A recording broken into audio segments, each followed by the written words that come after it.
Thank you everyone for coming today. I was really excited to be invited and to also get the opportunity to speak with George and Olga. Before this event, we did get the chance to speak together on a short call, and I'm really excited for you to experience some of the magic that I managed to be part of during that call.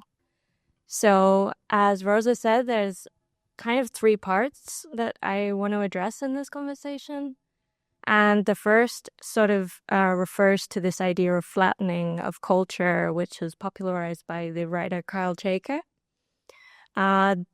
Also within this theme, we want to look at sort of the oversaturation of images and what that sort of says in the world of vernacular photography. The second part, I really want to focus on looking at platform-driven aesthetics. And then we'll end looking at the idea of an archive versus a backup, and what that means to us and our practices. So to start off, oh, that was much louder, huh? I wanted to, bring up this idea of the flattening of culture, which was made very popular by Kyle Jaeger's book. What was it called? Filter World. Filter World, there we go. So within this book, he's really looking at how algorithms have kind of introduced a form of passivity, which ends up making things look very, very alike and sort of removes any nuance or human sort of touch within how things look, how we perceive media, and our overall digital landscapes. He brings into the book the idea of homogeny as a form of passivity born from the deeply replicable and pervasive sense of sameness. So I want to start off with talking to both George and Olga about this idea. What have you experienced in this idea of flattening of culture? No. Okay. I think I probably have most to say on this point of all the other questions. So I asked to put that up. It's a Flickr feed of a person called Andy Newstrom, a Canadian photographer, who made up to date 8 million photographs. And it is the only photographer referenced in computer science papers on image recognition and image generation. Because he's such a prolific photographer, who I don't know if he's the person who's done most photographs or not, but as you can see, it's like an automated recorded of everyday life almost that allowed him to generate this kind of ocean of images. And I guess my question with vernacular photography today is that vernacular photography? Is it something we do actually for ourselves or for our families or for our friends, or we just do it, of course, for other machines, or machines do it for other machines? What it is, this practice, it's so transformed from, the moment from when we were actually using cameras or even recently phones to take memorable pictures. And it is really, for me, really linked to this kind of political infrastructural history of the web. When I graduated in Russian philology, my first job that I got was in a computer magazine. So by some chance, I got this job, and I go to this editor, and he tells me, "Do you know anything about computers?" And I said, "No." And this is 99, maybe 98. And he says, "What do you know about?" And I said, "Well, literature." And then he said, "Well, why don't you write about computers and literature?" And I went on Alta Vista at the time. Google didn't exist. And of course, the way search was indexed, search was organized was by metadata. And it was possible to find very small and significant websites where people who just had enthusiasm about things would write things.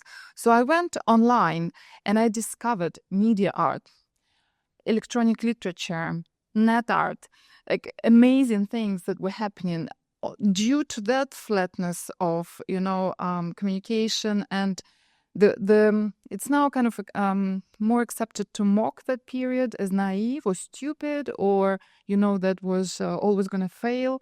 But there was really a moment, a communicational moment. There was a political moment. It felt really open.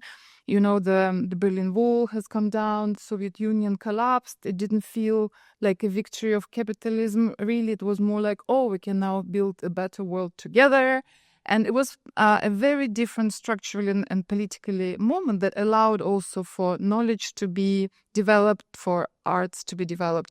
And maybe Flickr was a part of this, movement where people came together to develop archives and photography art genres in art movements, software art, net art. It was all possible because of this kind of sense of that we don't need art institutions now. We can create our own institutions, our own infrastructures. It was very much kind of can-do attitude. We coded our platforms, and it was all great until Google introduced, their PageRank, and then everything tanked, and you could no longer find individual people's websites, and you only large websites. So you have this real change then in scale, where in order to deal, or so we were told, with the volume of information, you had to have a much more automatically organized crawling, ranking, and the web has become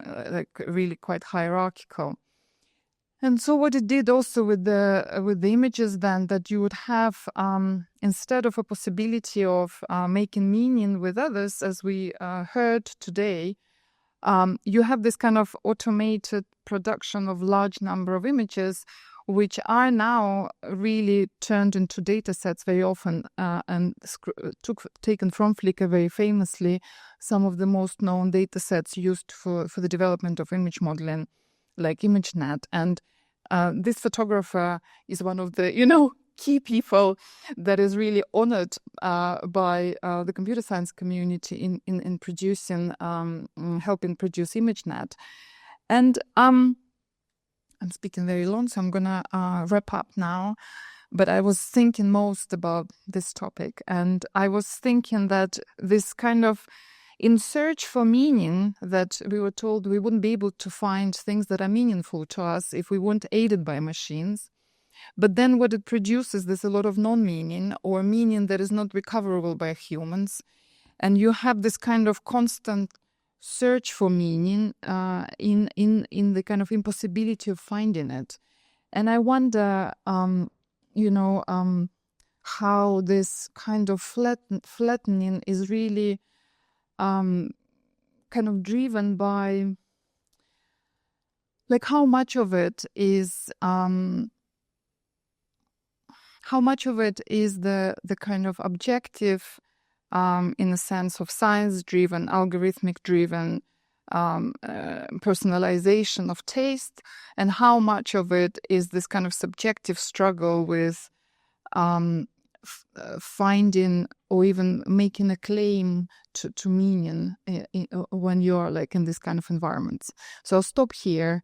Maybe we can discuss this a bit later. Well, actually, maybe a little bit related towards the end of that. We had some discussion also earlier in Chem's workshop prior to our debate about the idea of cultural gatekeepers and the sort of absence of maybe editors, DJs, and things like that. And these are now being replaced with algorithmic personalization, so to speak.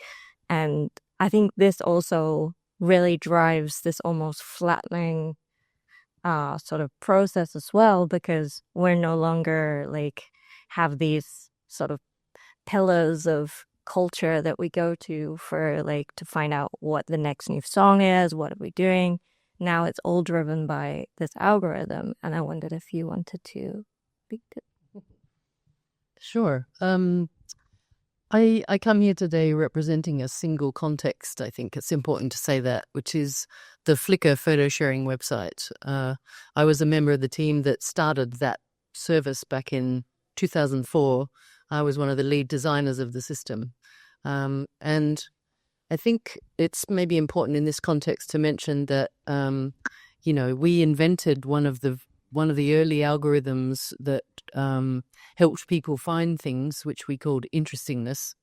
But interestingness, I mean, this was back in 2005, 2006, when there were already millions of pictures on Flickr.com.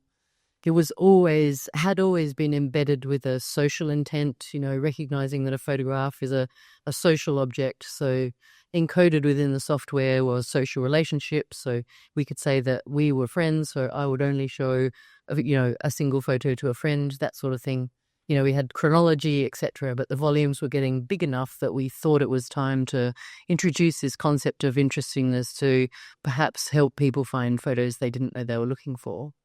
And that initial design of interestingness was really leveraged by social activity. So how a photograph had been interacted with, commented upon, shared, curated, that sort of thing. Flickr turned 21 years old on Monday, this Monday just gone, the 10th. So it's one of the sort of grandmas of the internet now. So some of these conversations, and Chaker's book, he sort of claims that this idea of filter world emerged in about 2010. So there's sort of a decade or more of this kind of being served stuff that the computer thinks you want. But I think what actually happened in the early days of Flickr was that it was a very social space. I would share a photo of my lunch to my family and I wouldn't be embarrassed about it because it just depicted a day in the life of George, But after 21 years, that practice has become this weird, there's memes all over the place of, women eating huge salads and stuff. You're just like, and smiling with a giant bowl of salad, and it's like, what's happening? But on Flickr, actually, I think interestingness really has become quite a beige zone of like sunsets and weddings and, really cheesy topics. And it's actually kind of tricky now to find really interesting photography unless you are in one of the kind of sub communities, and of which there are millions in Flickr.com, but if you're just looking at the sort of projected surface, it's really superficial. I also wanted to mention something that came up in our pre-call where we were sort of thinking about what we could talk about today, and I can't remember which one of you brought it up, but one of you brought up the concepts of studium punctum. I think it may have been you, and that perhaps could vernacular photography be our way of reaching back and sort of seeing and witnessing this punctum? Well, I mean, my academic brain is really squidgy, so I feel a bit uncomfortable about sort of critiquing Barth and the concept of studium and punctum. But the reason I brought it up in the pre-discussion was because it was a reaction to generated imagery, basically. And, we were sort of,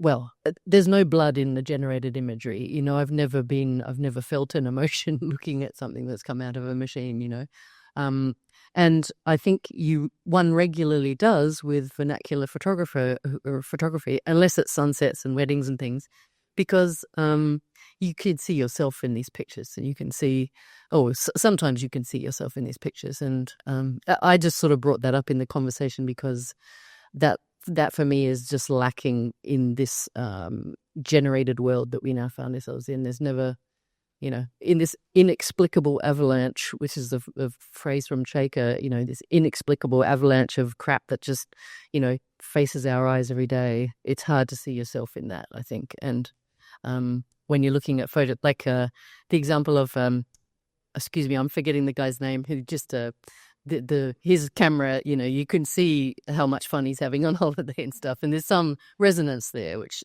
personally I don't feel at all in the generated world we find ourselves.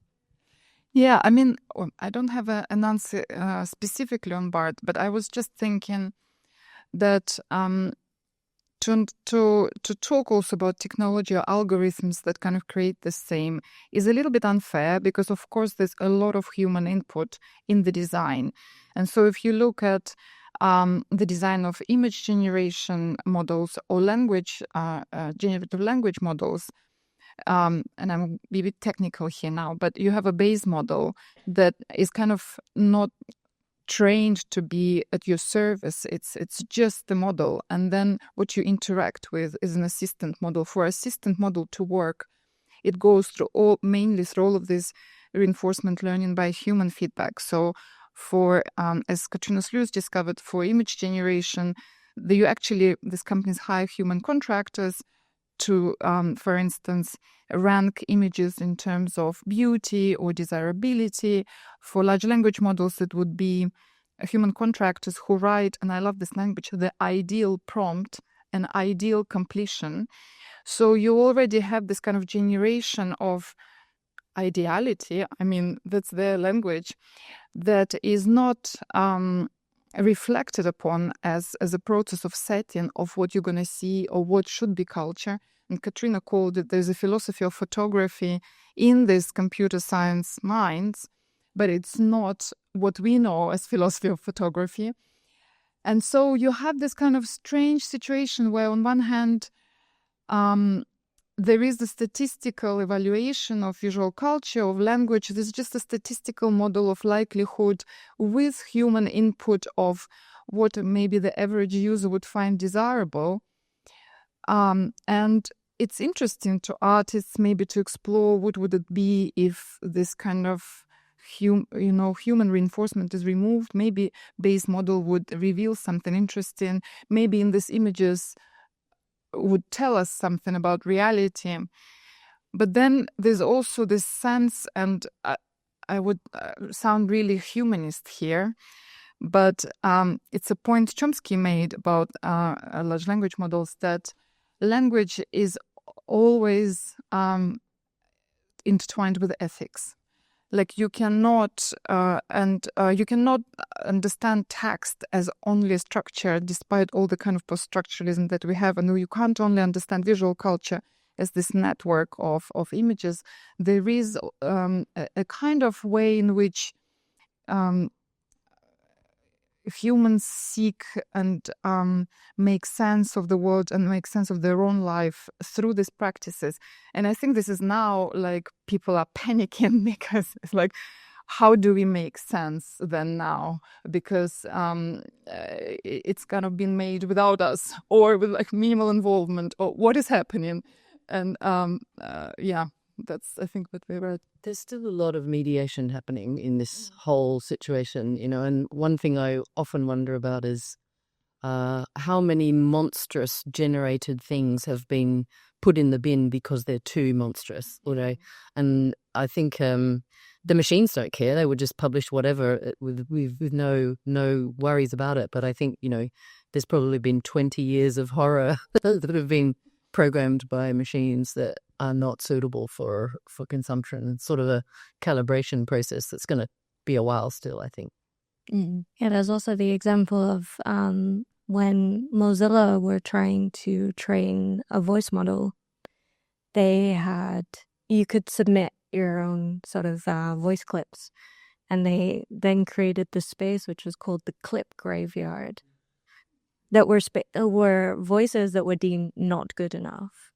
And I remember because I'm from the UK, but I don't live in the UK anymore. So I was amongst non-native speakers, and we were looking at this in a class, and I was looking specifically at the British section. And basically, you can probably imagine the majority of the rejected British samples were anyone speaking with any accent that wasn't BBC or like very, very enunciated.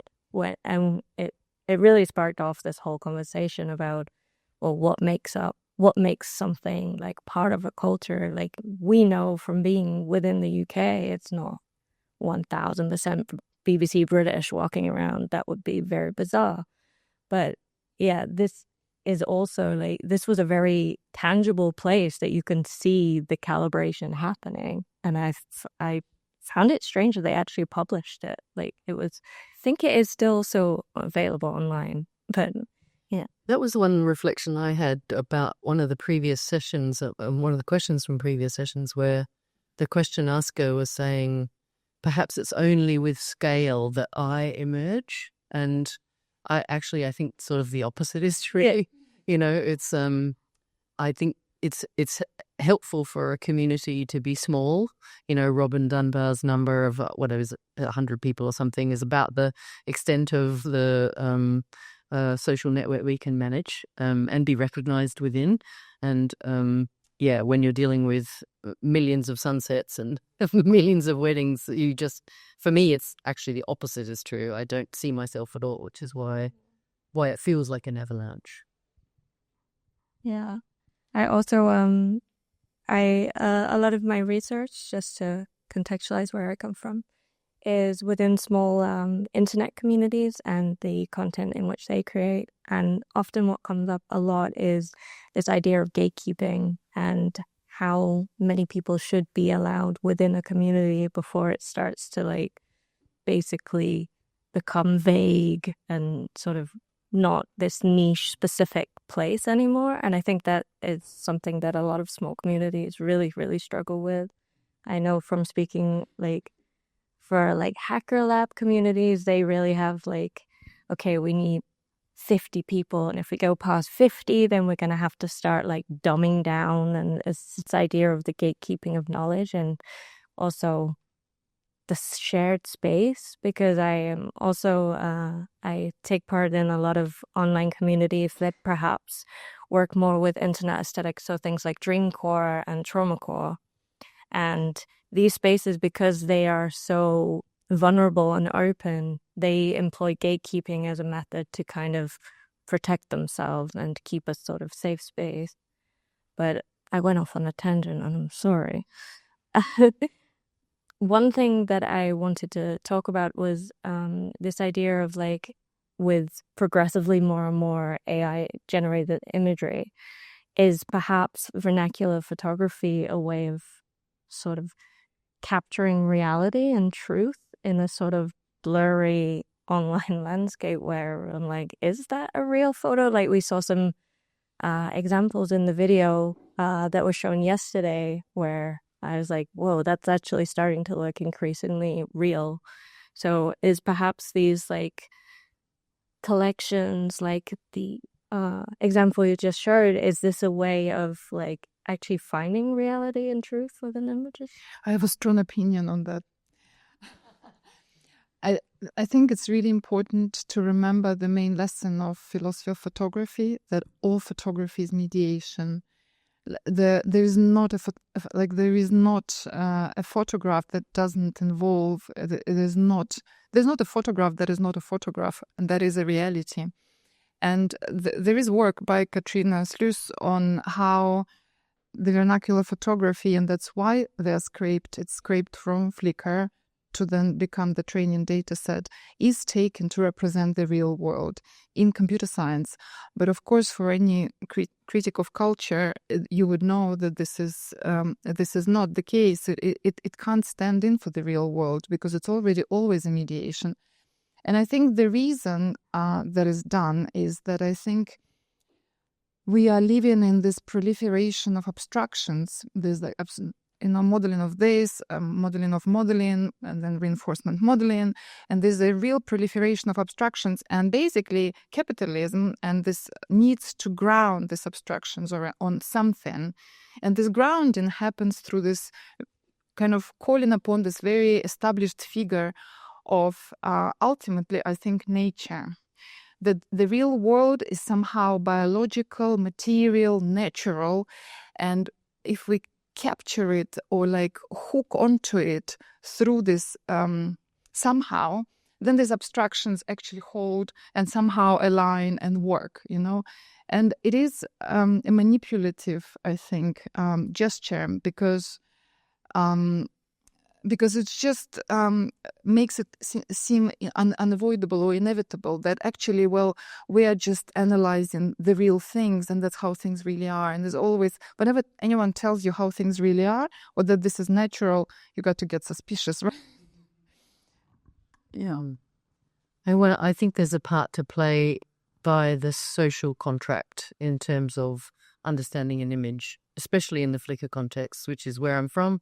You know, in the early days, it was if there was somebody on the platform posting images that were, you know, over sexual or offensive, etc., you would look into that account, and if they hadn't on their profile published anything about themselves, or, you know, were sort of not connected to any other people on the platform, etc., you know, you would treat them perhaps with more suspicion because they were not identifying themselves in the platform. And as I mentioned, you know, the whole system is set up so the exchange of a photograph is about it being a social object. And, you know, again, I think in these huge scales, when you lose the connection to the subjects of the photos that you're looking at, you know, I think that's kind of disarming and confusing.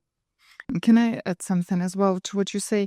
It's also, I've been writing about this, and I have a forthcoming book that's called Ideal Subjects, Abstract People of AI. And I look at how this idea of truth is also now changing. And the truth is, of course, as always, there are at least two kinds of truth. There is a subjective truth, which is the truth of, you know, your interiority, that only you know what is really true for you. And you would, you know, think, we are trained as modern subjects to think, oh, who am I? What am I doing in this world? Where am I going next? You know, all the existential questions. This truth is quite different, but also connected to objective truth, which is the others, what they think, science, what it says a fact is. And they historically existed in this tension, but linked to each other. And what we have now is some kind of destabilization of this axis. Because on one hand, we are told you can have a personalized objective truth. At the same time, this kind of subjective truth, you also don't quite have access to that, because also the algorithms always tell you who you are, or like what you really like. So, and then you, of course, have fake news and this kind of fake world as part of it, because it is a whole destabilization of the way in which this subjective and objective is handled and produced in the personal and the collective, you know, how you would verify, because it's a really good example that you would have to understand who the person is, to understand what they do and how it sits in the world. It is this kind of dynamic between this kind of arrows pointing different ways, and is now all in flux. I mean, can I just suggest, you know, maybe there's a third kind of truth, which is generated truth. And then suddenly you're in this weird three-body problem. Though you've got personal truth, you've got objective truth, and you've got generated truth. And we just don't know what's happening anymore, because the dynamic between those three bodies is completely unpredictable. I've just watched Three-Body Problem. Now I see it everywhere. I think maybe it's good to move to the next topic, because the mention of Flickr also, of course, feeds very much into. So we are now at a point where we have to switch back to making rectangular photographs, because Instagram switched back from let's make everything a lovely square to now let's change things into a rectangle. And so this sort of idea for me, I really want to explore, because we're talking about how the way you tag or sort of present certain content will determine whether that content is being seen. I know that you were saying about the Flickr Fave 500 tag. Do you want to tell people what that is? Yeah, sure. So the world changed when we designed this page on flickr.com called Explore. So you go to flickr.com/explore, and then you expect to see, you know, energetic photos in the platform. So interesting photos that have been looked at a lot, that kind of thing. But of course, that immediately became a site of gamification, where people would try to guess the sorts of tags that you're supposed to use to get your photo on Explore, and, you know, ad infinitum. So people would just, there was also a list of popular tags, so people would just copy and paste all the popular tags and post it on their photo, even if their photo was of pizza and there was no pizza in the top tags, that kind of stuff. But the other really beautiful thing that happened in the folksonomy of Flickr, so the sort of anti-taxonomy that exists on Flickr and has since day one, was that linguistic patterns would emerge based on these sorts of social activity. So the tag FAV500, FAV 500, would be added to any photograph that had been looked at, faved more than 500 times. And there were all kinds of little linguistic and sort of social agreements that happened within this platform that became part of the metadata of the photograph. That's something personally I'm quite interested in an archival sense, or what kind of context does that make around a photograph? I mean, it's not really relevant to the subject necessarily, but it is really relevant to how the photo's been enjoyed. And I feel like that's an interesting archival snippet to try to, keep with the photograph. But yeah, there's all kinds of stories about social cohesion and social agreement that happens in this platform. Yeah. I have a comment, an answer to a question that is not exactly to the question, but I just want to say that I think that aesthetic forms and figuration that is profoundly aesthetic is really core to subjectification. And I think I was always interested in internet culture before it became so exploited, and memes as a form to also concretize some sense of the political or subjective, and then of course the ultra-right figured that out too.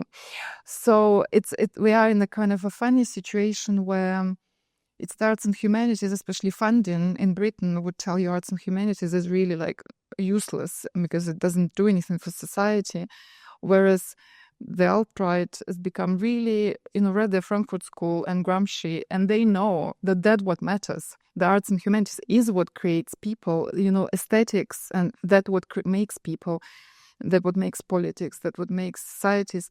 So it's very interesting to think about this very minor, could appear very minor aesthetic forms, or even not complete forms, but like a specific kind of inflection on something that is actually an expression, or a certain kind of expression is maybe not the right word, but a kind of way in which people would try to relate or create something or understand something, or that it always has this kind of political and social dimension.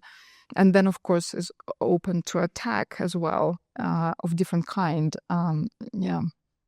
And I think that also relates to this concept of algospeak. So for anyone who uses Instagram, you'll know that if you say the word Palestine, your work will be sort of shadow banned and not shown as widely. So therefore, users have adopted the watermelon emoji as a way to sort of get past and sneak past these censorship and these algorithms which are flagging certain things. And I think the way in which it is political. And I think this sort of representation of almost everydayness is a way of sort of trying to make your work as accessible as possible by adopting these forms of, okay, we know that if I have this watermelon, everyone knows what this means. And this is something that is very specific to the platform itself. And I think the community that then comes out of that creates their own vernacular sort of language around the platform. And I wanted to know if you had any more examples of these sort of Publish a book of examples. These do. I mean, one that kind of annoys me personally is some community. Well, a lot of people use Flickr to improve their photography. So there'll be, landscape photography groups or portraits or, street portrait groups that try to convince people to actually ask somebody if they can take, you can take their photo. But a lot of these communities use these super cheesy gifs of trophies, sports trophies and stuff like that. And there's millions and millions of them. There's actually, I've noticed Wikipedia does this as well. There's sort of barn star editors, and it's just a very basic way to indicate success within the community is to give somebody a badge or some kind of award. It's really superficial, but people seem to love it. But I mean, in terms of tagging, really, the beautiful thing about a tag is it only takes, I can use whatever tag I want to describe whatever photo I want, but it only takes two people to make a pattern, and that's where it starts to get really fun because, you and I can just agree that we're going to use a single tag to, describe photos of watermelon, and then we're away, and before you know it, that sort of stuff catches on just like the watermelon in Insta. I also wanted to talk about your book from... Yeah, where can we buy it, Olga? Oh, maybe in September? Yes. Get the energy going. Definitely not a plug. But also I was I've known of your work prior to today, and a book that really resonated with me was your art platforms that you wrote in 2011. And there was a quote that I really liked, and I wanted to know if we could expand on it. Sorry. Art platforms engage with living practices in their blurred and dirty forms between a more broadly defined swath of culture and art. Here they are found in the gray zones of cultural production. So I want to ask you more about these gray zones. Yes, work you've done 12 years ago, it feels like it's not you, and it has its own life. But I think it's really, to me, that book is really a monument to other people's work of the period, which disappeared or is just about to disappear because, it's all digital, it's all ephemeral. A lot of it was collective, very politically minded in the sense that people would do things collectively and not have a leader, representative, an archive. So I think it relates to this sense, which is good to talk about because I don't have it now, of the way in which, if only you find, as you mentioned, you called it gatekeeping strategy, or I would probably talk about institutional infrastructural processes through which something can be gathered, refined, developed, talked about. You are actually able to generate really interesting art or aesthetic work, and because we all know that things are pyramidal, and you have some very known people on the top, but known people would never emerge if there wasn't the pyramid underneath them. So you have this kind of work of multiple people, and some of them would not be considering themselves at all to be artists, but this kind of creative soup that creates conditions for emergence of very interesting aesthetic, artistic things and other things. And I thought at that moment the web and art platforms and things were possible because people had the means to design and kind of self-generate these art forms. So I was a co-founder of this art platform, or the software art platform RunMe, and one of the ideas behind it was that we're interested in people working creatively with software. And of course, there were a lot of programmers that were doing really fun things with software, but they would never call themselves artists. But we thought, oh, well, we can call them artists. So a lot of things that we did was to go and find these funny projects and hacks and jokes and upload them on our platform. Sometimes they respond to our requests or emails, sometimes not. Sometimes they would get angry and say, I'm not an artist. Don't insult me. But this was the sense that to really generate something interesting, you need to leave the defined space of art or a certain practice, and then you can create alternative systems through which you would produce something. It doesn't happen by itself. It doesn't just kind of appear. But at that time, it felt normal. Now you realize that it is a specific political moment, technical moment, social moment. And now we're not in it. But maybe we are. Maybe I just don't notice the spaces because I just don't have access to them. Because I'm sure the creative soup is still there. It also relates to, I was doing a project where I was looking at GeoCities and how that was archived, and I was speaking to Carl Drake, who is the founder of Restorative Land and also the creator of NeoCities, which is GeoCities 2.0, let's say. And I was asking him about his motivations for actually trying to archive all of GeoCities, because we know that Olga and Dragon have already done the terabyte project. And he was saying that the only reason in which he decided to get it working again was this idea that he hated that when we talk about web history, we talk in terms of very specific technical moments, and we're not reflecting on the actual human experience of the web. And this was really important for him, because he thinks that essentially, if we're not telling these stories, we're not telling the entire history of the web. And I think that very conveniently takes me to our final section, which is the idea of archive versus backup. So I was wondering, as a human and also working within this field, how do you sort of discern between the two, the archive or the backup? And for both. It's a question of narrative, I think. Narrative addition for me. I think a lot of people mistake putting a digital thing on a platform as an archive.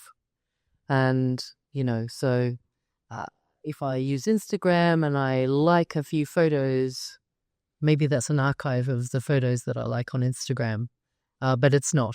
It's just a piece of an affordance of a piece of software. It doesn't actually gather the photos in any meaningful way apart from a few lines in a database. Similarly, even on Flickr.com, Flickr.com now lives on Amazon Web Services, which is owned by a separate corporation, which I have no control over. So, if I choose to trust Flickr.com to keep copies of my stuff, I also have to trust Amazon Web Services and all the other dependencies in software to keep that thing running. And it's not something within my control.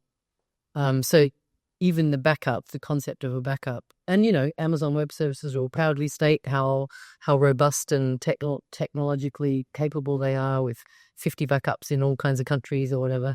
But still, it's not within your control.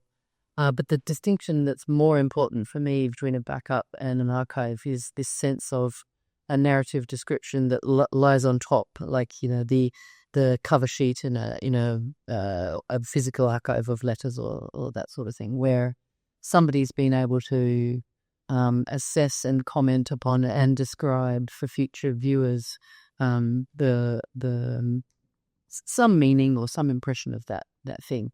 And to me, that contextualization that happens in archives does not exist at all in digital storage environments.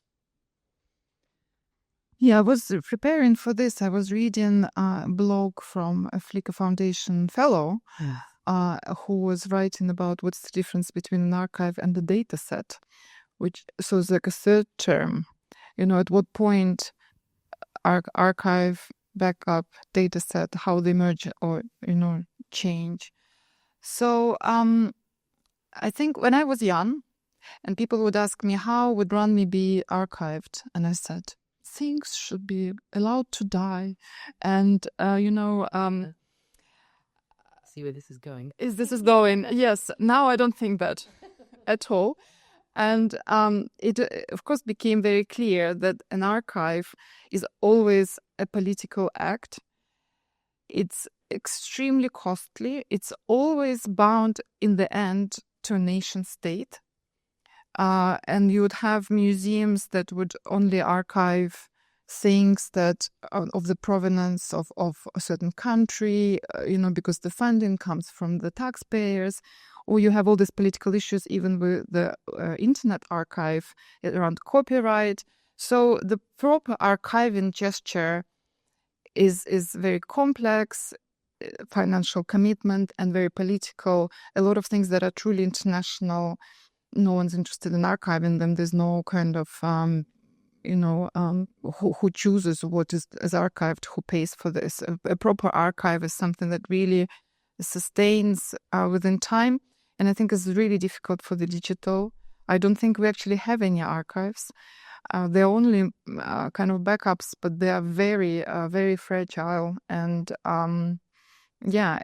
personally, you kind of rely on the way, I don't know, Google Images makes sense of your snapshots. And, sometimes you get these throwback images, and my experience is that they can't discriminate. The current AI cannot discriminate between a baby and a doll.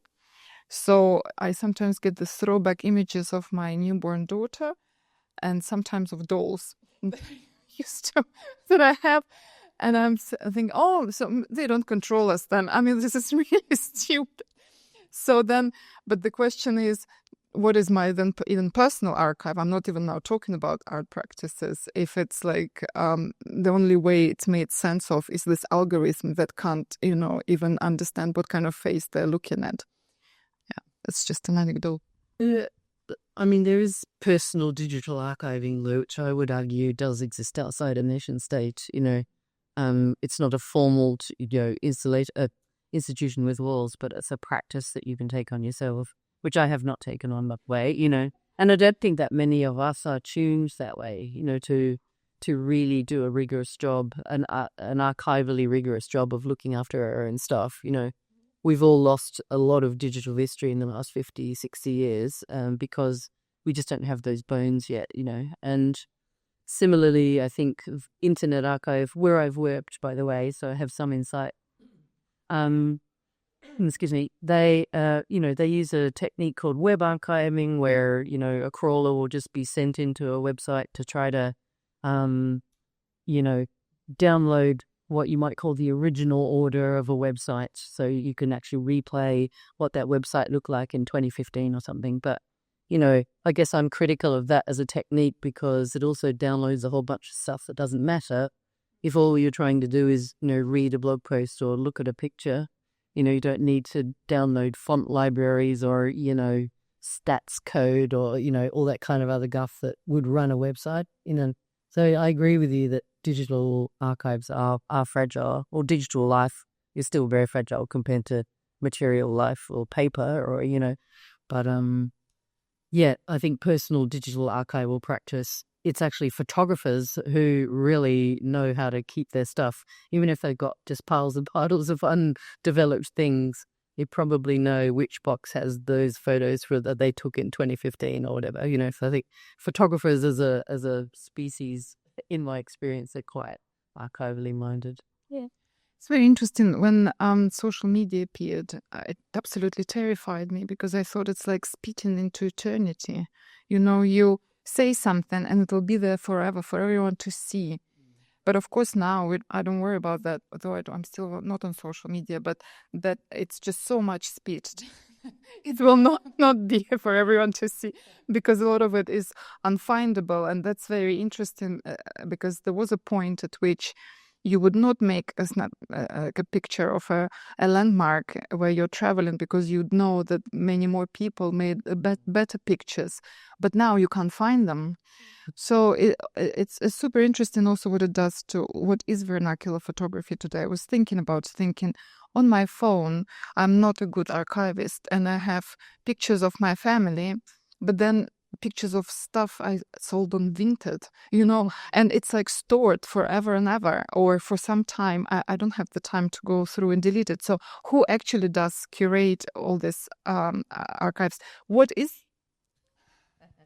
What is vernacular photography today? Is it like photographs of my old tops? Is it like, what is it, Yeah, it's a question. And I think maybe like as a final sort of question with this, like with the sheer amount of images online, do you think this will change the way in which people archive, or will they, like you said, just be like, okay, it's out there now, this is it, like, or do you think it will sort of invite a new practice in terms of archiving? I mean, in my experience talking to people about the existence of the Flickr Foundation and the work that we're doing, I've experienced a range of attitudes to that. And I think the primary one is basically insouciance, just a blind trust in these, corporations that run all our digital lives now. And, every now and again, I feel like we have to come to a huge deletion, some really big fuck up for people to realize, oh, actually, there's really a problem here. Otherwise we just, we're pretty calm beasts most of the time. And if nothing's really wrong, we'll just kind of go with the flow. And I think now that means we're actually pouring our cultural heritage into these gigantic services that really are just there to charge us $9.99 a month for our convenience, So I think we're in a very trusting stage at the moment, and nothing really bad has happened. But yes, to us have probably had something disappear from some digital thing, but it wasn't bad enough for us to actually change our posture, Yeah.